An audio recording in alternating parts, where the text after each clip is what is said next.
കാലിക്കറ്റ് സർവകലാശാല political science വിഭാഗത്തിലേക്കുള്ള താൽക്കാലിക അധ്യാപക നിയമനത്തിൽ സംവരണം അട്ടിമറിച്ചെന്ന മീഡിയ വൺ വാർത്തയിൽ ഇടപെട്ട മന്ത്രി ആർ ബിന്ദു അട്ടിമറിയുമായി ബന്ധപ്പെട്ട പരാതികൾ പരിശോധിക്കാൻ സർവകലാശാലയോട് ആവശ്യപ്പെട്ടു. Media one impact.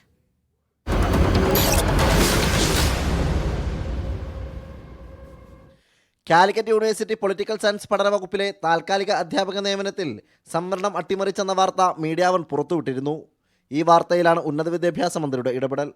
ലഭിച്ച പരാതികൾ അടിയന്തരമായി പരിശോധിച്ച് നടപടി സ്വീകരിക്കുക എന്നാവശ്യപ്പെട്ടുകൊണ്ട് സർവകലാശാലയ്ക്ക് നൽകിയിട്ടുണ്ട്. സംവരണ അട്ടിമറി നടന്നതിനാൽ ആദ്യ 3-ൽ 2 റാങ്കുകളും ഒരേ സംവരണ വിഭാഗത്തിനാണ് ലഭിച്ചത്. കൂടാതെ എഴുത്തുപരീക്ഷയ്ക്ക് ശേഷം ഇന്റർവ്യൂ ഇല്ലാതെയാണ് നിയമനം നടത്തിയതെന്നും ഉദ്യോഗാർത്ഥികൾ ആരോപിച്ചിരുന്നു. Media one Kozhikode.